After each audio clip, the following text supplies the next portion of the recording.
परिचय। बच्चों, आज मैं तुम्हें परमाणु की संरचना प्रकरण के विषय में बताऊंगा। परमाणु द्रव्य की मूलभूत इकाइयां हैं। हमारे चारों ओर की हर वस्तु परमाणुओं से बनी है। प्रारूपी परमाणु प्रोटॉनों के नाभिक का बना होता है और न्यूट्रॉन व इलेक्ट्रॉन इस नाभिक के परितः चक्कर लगाते हैं। शिक्षक महोदय, मेरा एक प्रश्न है। हमारे चारों ओर की वस्तुएं विभिन्न पदार्थों से बनी हैं, तो ये कैसे संभव है कि परमाणु द्रव्य की आधारभूत इकाइयां हैं? शाबाश, अच्छा प्रश्न है राकेश।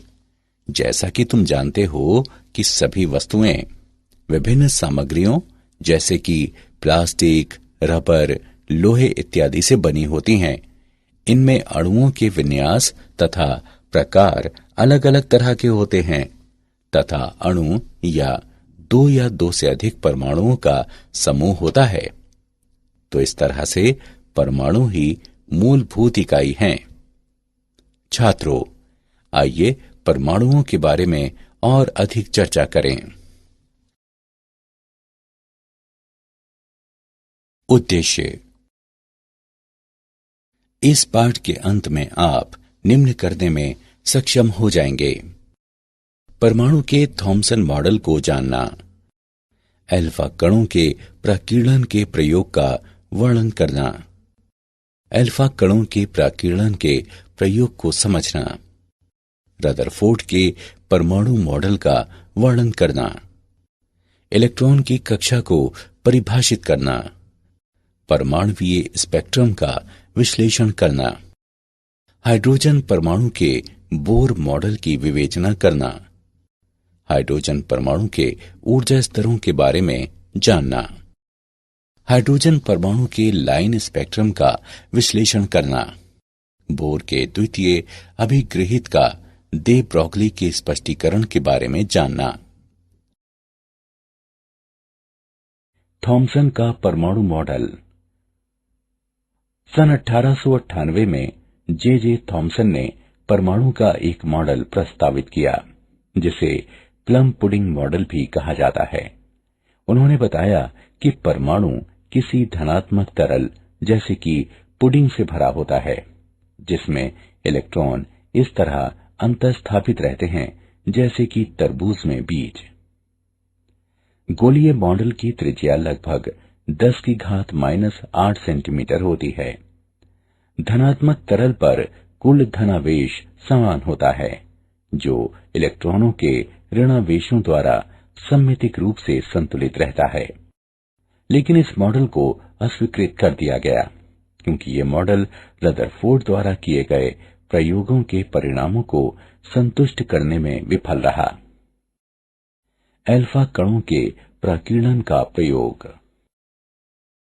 रदरफोर्ड ने धातु की पतली पन्नियों पर अल्फा कणों को प्रक्षेपित कराया और प्रक्षेपित कणों के विक्षेपण वाले पथों का अवलोकन किया। प्रायोगिक व्यवस्था।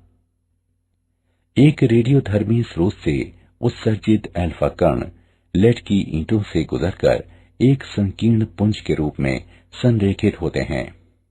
पुंज को धातु की एक पतली पन्नी पर प्रक्षेपित कराया गया, जिसकी मोटाई 2.1 गुणे 10⁻⁻7 मीटर थी। प्रकीर्णित अल्फा कणों का विक्षेप मापने के लिए एक घूर्णी संसूचक का प्रयोग किया गया, जिसमें जिंक सल्फाइड का एक पर्दा और एक सूक्ष्मदर्शी था। प्रेक्षण। अधिकांश अल्फा कण धातु की पन्नी से इस तरह सीधे गुजर जाते हैं जैसे वे रिक्त स्थान में गए हों। आपतित कणों में से केवल 0.14% ही 1 डिग्री से अधिक प्रकीर्णित होते हैं। इन कणों का एक छोटा अंश 90 डिग्री से बड़े विशाल कणों द्वारा प्रकीर्णित होता है, जिनमें से कुछ लगभग 180 डिग्री कोणों से प्रकीर्णित होते हैं। रदरफोर्ड ने निम्न मान्यताओं के आधार पर एक सिद्धांत विकसित किया। अल्फा कण और नाभिक बिंदु द्रव्यमान एवं आवेश होते हैं। अल्फा कणों तथा नाभिक के बीच केवल एक वैद्युत स्थैतिक प्रतिकर्षी बल कार्य करता है। अल्फा कणों की तुलना में नाभिक इतना भारी होता है कि ये उनकी अन्योन्य क्रिया के दौरान गति नहीं करता। अल्फा कणों का प्रक्षेप पथ। क्योंकि वैद्युत स्थैतिक बल 1/r वर्ग विचलित होता है, अल्फा कणों का प्रक्षेप पथ अति परवलयी होता है, जहां r अल्फा कण और नाभिक के बीच तात्क्षणिक पृथक्कन है। नाभिक तथा अल्फा कण की गति की आरंभिक रेखा के बीच की अभिलंबवत दूरी संघट्ट प्राचल कहलाती है। रदरफोर्ड ने थीटा प्रकीर्णन कोण से पर्दे पर पहुंचने वाले अल्फा कणों की संख्या n थीटा प्रति इकाई क्षेत्रफल परिकलित किया और पाया कि n थीटा साइन थीटा बटे 2 की घात 4 के व्युत्क्रमानुपाती होता है। कण तथा नाभिक के बीच की निकटतम दूरी से नाभिक का आकार लगभग 10 की घात -14 मीटर से लेकर 10 की घात -15 मीटर तक होने का पता चलता है। परमाणु से संबंधित कोई इलेक्ट्रॉन नाभिक के बाहर आपेक्षिक बड़े आयतन वाले माने गए। परमाणु में बड़ा खाली स्थान होने के कारण अधिकांश अल्फा कण पतली पन्नी से बिना विक्षेपित हुए निकल गए। रदरफोर्ड का परमाणु मॉडल।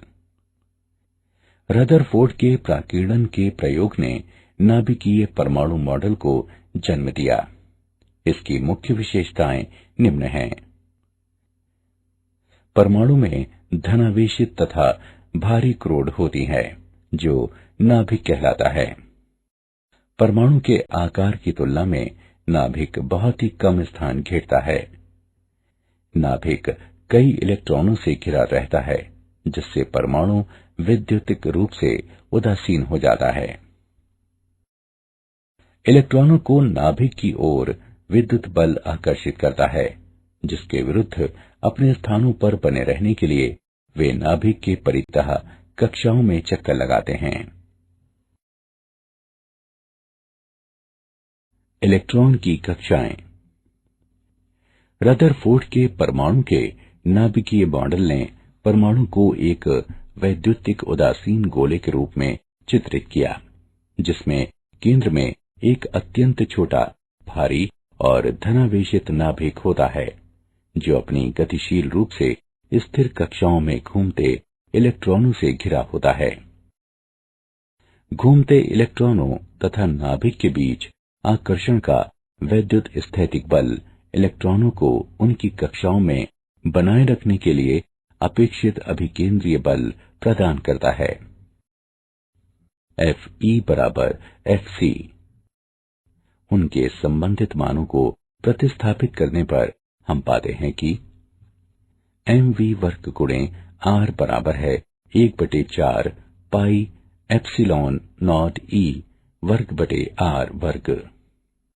हम इस समीकरण को निम्नवत भी लिख सकते हैं। r बराबर e वर्ग बटे 4 पाई एप्सिलॉन नॉट mv वर्ग। हाइड्रोजन परमाणु में इलेक्ट्रॉन की गतिज ऊर्जा एवं वैद्युत स्थैतिक स्थितिज ऊर्जा निम्नानुसार व्यक्त है। K बराबर 1/2 mv वर्ग बराबर E वर्ग बटे 8 पाई एप्सिलॉन नॉट r तथा U बराबर -E वर्ग बटे 4 पाई एप्सिलॉन नॉट r। अतः एक हाइड्रोजन परमाणु में इलेक्ट्रॉन की कुल ऊर्जा निम्न होगी।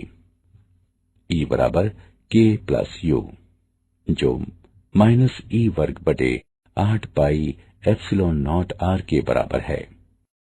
इलेक्ट्रॉन की कुल ऊर्जा ऋणात्मक है। इसका अर्थ है कि इलेक्ट्रॉन नाभिक से बंधा है। परमाणुवीय स्पेक्ट्रम। हाइड्रोजन जैसी गैस से भरी निर्वातित कांच नलिका में स्थित दो इलेक्ट्रोडों के मध्य पर्याप्त उच्च विभवांतर प्रयुक्त करके विद्युत चुम्बकीय विकिरण उत्सर्जित किया जा सकता है। यदि उत्सर्जित रेखाओं का विश्लेषण किया जाए तो विविक्त रेखाओं की श्रृंखला देखी जाती है, जिसमें प्रत्येक रेखा एक विशिष्ट तरंग दैर्ध्य के संगत होती है। काली पृष्ठभूमि में चमकीली रेखाओं की ऐसी श्रृंखला उत्सर्जन रैखिक स्पेक्ट्रम कहलाती है। जब किसी गैस से श्वेत प्रकाश गुजरता है तो पारगत प्रकाश में कुछ काली रेखाएं होती हैं। ये काली रेखाएं गैस की सामग्री का अवशोषक रैखिक स्पेक्ट्रम कहलाती हैं। दृश्य क्षेत्र में रेखाओं का समूह बामर श्रेणी कहलाता है। ये रेखाएं निम्न समीकरण द्वारा वर्णित की जा सकती हैं। 1/λ बराबर r 1/2 वर्ग माइनस 1/n वर्ग। यहाँ n के मान 3, 4, 5 व इसी प्रकार अन्य हो सकते हैं तथा r रिडबर्ग नियतांक है, जिसका मान 1.097332 गुणे 10⁷ प्रति मीटर होता है। दृश्य क्षेत्र के बाहर स्थित रेखाओं की अन्य श्रेणियां निम्न हैं। लाइमैन श्रेणी, जो निम्न रूप में व्यक्त है। 1/λ बराबर r 1/1 वर्ग माइनस 1/n वर्ग।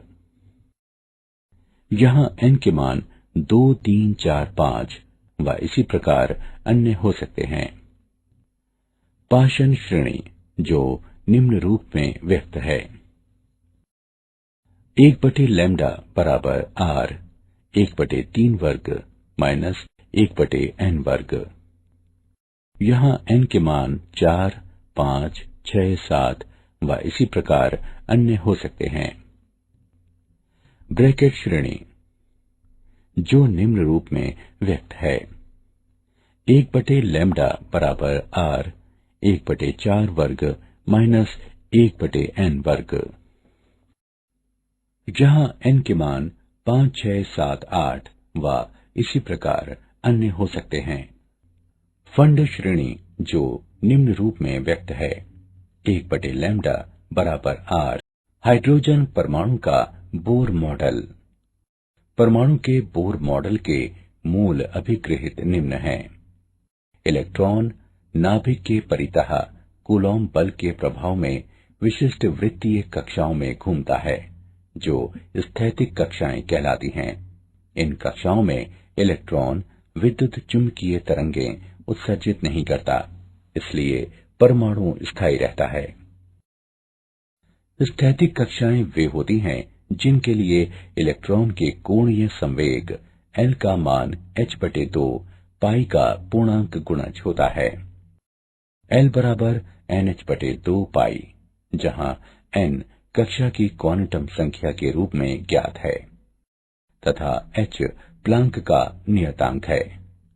यदि इलेक्ट्रॉन एक स्थैतिक कक्षा से दूसरी स्थैतिक कक्षा में जाते हैं तो ये न्यू आवृत्ति का एक फोटॉन उत्सर्जित करता है, जो EI माइनस EF/h द्वारा व्यक्त है। हाइड्रोजन परमाणु के लिए बोर कक्षाओं की त्रिज्या। हम जानते हैं कि हाइड्रोजन परमाणु के लिए वृत्तीय कक्षा की त्रिज्या E वर्ग बटे 4 पाई एप्सिलॉन नॉट mv वर्ग होती है। हमें nv कक्षा की त्रिज्या ज्ञात करनी है, जो कोणीय संवेग पर बोर के क्वांटमीकरण नियम को संतुष्ट करती है। Ln बराबर m Vn और Rn का गुणनफल, जो nh/2 पाई के बराबर है, जहां n बराबर 1, 2, 3 और इसी प्रकार अन्य, तथा Vn इलेक्ट्रॉन की nv कक्षा में चाल है। इस समीकरण को निम्न रूप में लिखा जा सकता है। Vn बराबर nh/2 पाई m Rn। उपरोक्त दोनों समीकरणों की तुलना करने पर हम वेग तथा nवीं कक्षा की त्रिज्या का व्यंजक प्राप्त करते हैं।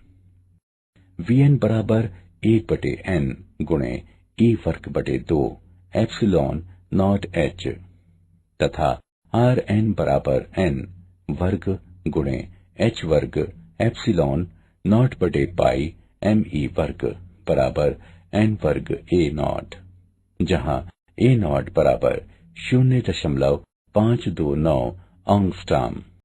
हाइड्रोजन परमाणु के ऊर्जा स्तर। हम जानते हैं कि हाइड्रोजन परमाणु की कुल ऊर्जा इलेक्ट्रॉन की गतिज ऊर्जा तथा नाभिक के कूलॉम क्षेत्र में इसकी स्थितिज ऊर्जा का योग होती है। En बराबर -e वर्ग बटे 8 पाई एप्सिलॉन नॉट Rn। इस समीकरण को निम्नवत भी लिखा जा सकता है। En बराबर me की घात 4 बटे 8 एप्सिलॉन नॉट वर्ग n वर्ग h वर्ग, जहां E नॉट बराबर me की घात 4 बटे 8 एप्सिलॉन नॉट वर्ग h वर्ग। En बराबर 2.2 गुणे 10 की घात -18 जूल, जो 13.6 इलेक्ट्रोवोल्ट के बराबर है। उपरोक्त समीकरण को निम्नवत भी लिखा जा सकता है। En बराबर -13.6 बटे n वर्ग इलेक्ट्रोवोल्ट। इन समीकरणों द्वारा वे निर्दिष्ट ऊर्जाएं हाइड्रोजन परमाणु के ऊर्जा स्तर कहलाती हैं। ये स्तर ऋणात्मक रूप से इंगित करते हैं कि हाइड्रोजन परमाणु एक आबद्ध निकाय होता है। न्यूनतम स्थैतिक ऊर्जा अवस्था, जो कि तलस्थ अवस्था भी कहलाती है, n बराबर 1 के संगत होती है और इसकी ऊर्जा E1 बराबर -13.6 इलेक्ट्रोवोल्ट होती है। अगली अवस्था, जो कि प्रथम उत्तेजित अवस्था कहलाती है, n बराबर 2 के संगत होती है तथा इसकी ऊर्जा E2 बराबर -3.4 इलेक्ट्रोवोल्ट होती है तथा इसी प्रकार आगे अन्य अवस्थाएं होती हैं। क्वांटम संख्या बढ़ते जाने के साथ संगत ऊर्जा शून्य के निकट आती जाती है। परमाणु की तलस्थ अवस्था से मुक्त होने के लिए इलेक्ट्रॉन द्वारा आवश्यक न्यूनतम ऊर्जा परमाणु की आयनन ऊर्जा कहलाती है। अतः हाइड्रोजन परमाणु की आयनन ऊर्जा 13.6 इलेक्ट्रोवोल्ट होती है। उदाहरण। आइए बोर के हाइड्रोजन परमाणु मॉडल का एक उदाहरण देखें। बोर के हाइड्रोजन परमाणु की तलस्थ अवस्था में इलेक्ट्रॉन द्वारा उत्सर्जित विकिरण की न्यूनतम से अधिकतम तरंगदैर्ध्य का अनुपात ज्ञात करें। आइए इसका हल देखें। इलेक्ट्रॉन दो ऊर्जा स्तरों n1 और n2 के बीच पारगमन के संगत विकिरण ऊर्जा 13.6 गुणे 1/n1 वर्ग माइनस 1/n2 वर्ग इलेक्ट्रोवोल्ट होगी। E न्यूनतम है जहां n1 बराबर 1 और n2 बराबर 2। E न्यूनतम बराबर है 13.6 गुणे 3/4 इलेक्ट्रोवोल्ट। E अधिकतम है जहां n1 बराबर 1 और n2 बराबर अनंत। E अधिकतम बराबर 13.6 इलेक्ट्रोवोल्ट। अब E न्यूनतम एवं E अधिकतम का अनुपात लेने पर हम पाते हैं कि E न्यूनतम बटे E अधिकतम बराबर 3/4 या लैम्डा न्यूनतम बटे लैम्डा अधिकतम बराबर 3/4। अतः बोर के हाइड्रोजन परमाणु की तलस्थ अवस्था में इलेक्ट्रॉन द्वारा उत्सर्जित विकिरण की न्यूनतम से अधिकतम तरंगदैर्ध्य का अनुपात 3:4 होगा। हाइड्रोजन परमाणु का लाइन स्पेक्ट्रम। परमाणुओं के निकाय में सामान्य तापमान पर अधिकांश परमाणु तलस्थ अवस्था में रहते हैं। यदि हाइड्रोजन परमाणुओं के ऐसे निकाय पर श्वेत प्रकाश डाला जाता है तो संक्रमित प्रकाश के विविध तरंगदैर्ध्यों वाले विकिरण नहीं होते। हाइड्रोजन का ये अवशोषण स्पेक्ट्रम लाइमैन श्रेणी के संगत होता है। इलेक्ट्रॉनों द्वारा विकिरण से ऊर्जा अवशोषित करने के पश्चात निम्नतर ऊर्जा अवस्थाओं से उच्चतर ऊर्जा अवस्थाओं में जाने पर अवशोषण स्पेक्ट्रम प्राप्त किया जाता है। अवशोषित विकिरण की आवृत्ति निम्न द्वारा व्यक्त है। h न्यू HL बराबर E उच्च माइनस E निम्न। कमरे के तापमान पर बहुत कम इलेक्ट्रॉन उच्च ऊर्जा अवस्थाओं n बराबर 2 और 3 में होते हैं। विभिन्न ऊर्जा स्तरों में इलेक्ट्रॉनों की संख्या तापक्रम द्वारा निर्धारित की जाती है। उच्चतर तापमान पर हाइड्रोजन के अधिक संख्या में इलेक्ट्रॉन n बराबर 2 स्तर में होते हैं। अवशोषण रेखाओं का तरंगदैर्ध्य उत्सर्जन रेखाओं के समान होता है। उत्सर्जित प्रकाश तथा अवशोषित प्रकाश की आवृत्ति परिकलित करने के लिए इस संबंध का उपयोग किया जाता है। E2 माइनस E1 बराबर h न्यू 12 जो Hc बटे लैम्ब्डा 12 के बराबर है। बोर के क्वांटमीकरण के द्वितीय अभिग्रहित का डे ब्रॉगली द्वारा स्पष्टीकरण। डे ब्रॉगली ने कक्षा में घूमते इलेक्ट्रॉन के कोणीय संवेग पर क्वांटमीकरण प्रतिबंध की व्याख्या प्रस्तुत की।